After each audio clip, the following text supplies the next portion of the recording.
اور جس نے اللہ کی رسی کو مضبوط پکڑ لیا وہ سیدھے رستے لگ گیا۔ مومنو، اللہ سے ڈرو جیسا کہ اس سے ڈرنے کا حق ہے، اور مرنا تو مسلمان ہی مرنا، اور سب مل کر اللہ کی ہدایت کی رسی کو مضبوط پکڑ جاؤ۔ اور اے موسیٰ، یہ تمہارے داہنے ہاتھ میں کیا ہے؟ انہوں نے کہا، یہ میری لاٹھی ہے، اس پر میں ٹیک لگاتا ہوں اور اس سے اپنی بکریوں کے لیے پتے جھاڑتا ہوں، اور اس میں میرے اور بھی کئی فائدے ہیں۔ فرمایا کہ موسیٰ اسے زمین پر ڈال دو، تو انہوں نے اس کو ڈال دیا اور وہ یکا یک سانپ بن کر دوڑنے لگا۔ فرمایا کہ اسے پکڑ لو اور ڈرنا مت، ہم اس کو ابھی اس کی پہلی حالت پر لوٹا دیں گے، اور اپنا ہاتھ اپنی بغل میں دبا لو کہ وہ کسی عیب و بیماری کے بغیر سفید چمکتا دمکتا نکلے گا۔ یہ دوسری نشانی ہے تاکہ ہم تمہیں اپنے بڑے بڑے نشانات دکھائیں۔ تم فرعون کے پاس جاؤ کہ وہ سرکش ہو رہا ہے۔ کہا، اے میرے پروردگار، اس کام کے لیے میرا سینہ کھول دے اور میرا کام آسان کر دے، اور میری زبان کی گرہ کھول دے تاکہ وہ میری بات سمجھ لیں، اور میرے گھر والوں میں سے ایک کو میرا وزیر یعنی مددگار مقرر فرما، یعنی میرے بھائی ہارون کو، اس سے میری کمر کو مضبوط۔ جب سورج لپیٹ لیا جائے گا، اور جب تارے بے نور ہو جائیں گے، اور جب پہاڑ چلائے جائیں گے، اور جب بیاہنے والی اونٹنیاں یوں ہی چھوڑ دی جائیں گی، اور جب وحشی جانور جمع کیے جائیں گے، اور جب سمندر آگ ہو جائیں گے، اور جب روحیں جسموں سے ملا دی جائیں گی، اور جب اس بچی سے جو زندہ دفنا دی گئی ہو پوچھا جائے گا کہ وہ کس گناہ کے سبب قتل کر دی گئی، اور جب اعمال کے دفتر کھولے جائیں گے، اور جب آسمان کی کھال کھینچ لی جائے گی، اور جب دوزخ کی آگ بھڑکائی جائے گی، اور جب بہشت قریب لائی جائے گی، تب ہر شخص معلوم کر لے گا کہ وہ کیا لے کر آیا۔ انہوں نے اپنی قسموں کو ڈھال بنا لیا ہے اور لوگوں کو اللہ کے رستے سے روک دیا ہے، سو ان کے لیے ذلت کا عذاب ہے۔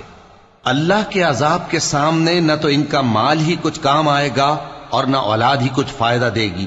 یہ لوگ اہل دوزخ ہیں، اس میں ہمیشہ جلتے رہیں گے۔ جس دن اللہ ان سب کو جلا اٹھائے گا تو جس طرح تمہارے سامنے قسمیں کھاتے ہیں اسی طرح اس کے سامنے بھی قسمیں کھائیں گے، اور خیال کریں گے کہ ایسا کرنے سے کام چل جائے گا۔ سنو، یہی تو ہیں جھوٹے۔ شیطان نے ان کو قابو میں کر لیا ہے اور اللہ کی یاد ان کو بھلا دی ہے۔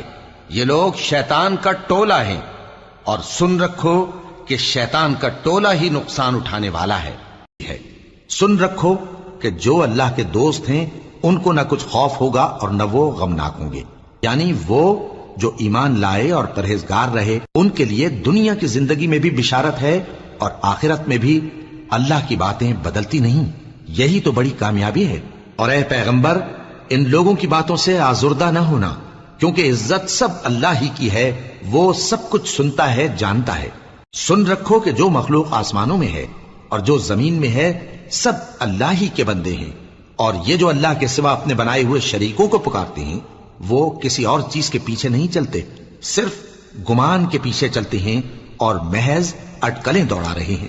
وہی تو ہے جس نے تمہارے لیے رات بنائی تاکہ اس میں آرام کرو، اور روز روشن بنایا تاکہ اس میں کام کرو۔